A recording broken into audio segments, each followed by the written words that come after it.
William and Kate are spending their first full day in Canada today as part of their week-long tour of the West Coast. Thousands of people greeted them and their children, George and Charlotte, after their arrival yesterday in Victoria.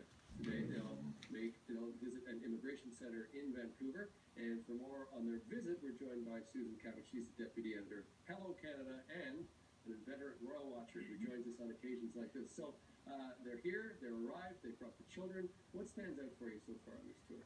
I think even in the little we've seen of them so far, they've referenced the long-standing royal relationship with Canada. I mean, William said this is a chance for George and Charlotte to start a lifelong relationship with Canada.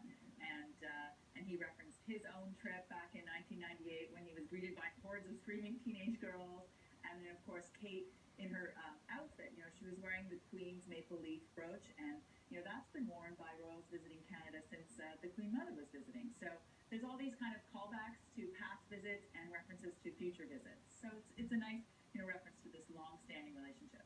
Now, by bringing the children, it's kind of one of those things where, remember when we took you and I was here when I was young, and you can hear the interplay back and forth, as it is with parents and children when they take them someplace. But what does the bringing of the children, obviously a huge logistical problem, not even say nightmare, to bring them here, what does that add to the equation? Well, I think it adds enormously to the public interest in the trip because everyone really wants to see these kids, and it is the first, overseas visit for Princess Charlotte. So, it's kind of historic that she's making it in Canada. So I think it stands to, show up this fantastic relationship with Canada, but also it warms up the royal couple. It reminds us of their role as as parents and this attractive young family. So I think it's just, it increases interest immensely. Stella, we're going to see William and Kate in seaplanes and really keeping it quite a tight schedule. A lot to see. We won't be seeing the kids for a lot of that, will we? No, we'll be seeing very little of the kids. They are expected to be at a picnic for military families on Thursday, and then they are expected to be seen at the official departure. But that's probably all we'll see of those kids. They're pretty young. They are very young. I mean, they're not going to be walking out, shaking hands in the crowd or anything like that. Very well behaved so far. Okay, so let's look at some of the events that William and Kate will be going to in terms of the significance of them. Walk us through what we're going to be seeing. Well, it's interesting that today one of the things they're doing is visiting a home for pregnant women with addictions or young parents with addictions, and this is a cause that's very close to the hearts of Prince William and Kate. They're often working with young people who've been affected by problems in their parents' lives and by mental illness. And I think we're going to see a lot of that on this trip where they're actually reaching out to young people who are affected by things that used to not really be talked about.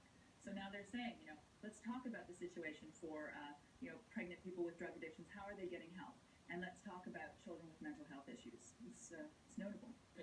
Presumably, too, as we get, whenever there's a visitation like this, you get that royal imprimatur, you get the focus on it. For example, the program in Vancouver's downtown east side that works with at-risk mothers. Yes. And now are able to keep their children through full term and not have them taken away from really quite remarkable programs that are being focused on. Yes, I think so. I mean, they've chosen their itinerary quite carefully. It is a pretty busy trip with 30 stops, but each stop has some, great significance for them. Like also later today, they're going to Kitsilano to the Coast Guard station, and they're meeting with first responders. And that is also something. William is a first responder. He is an air ambulance pilot, and he has talked before about some of the the strain that can put on your mental health when you're going to these crisis situations. And so that's something they'll be addressing too. So each of these visits is very personal to them.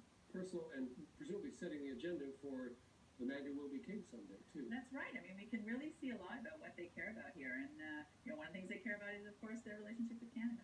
Susan, thank you so much for joining us. Thank you. That was Susan Catto, who is a royal watcher and an editor with Hello Canada.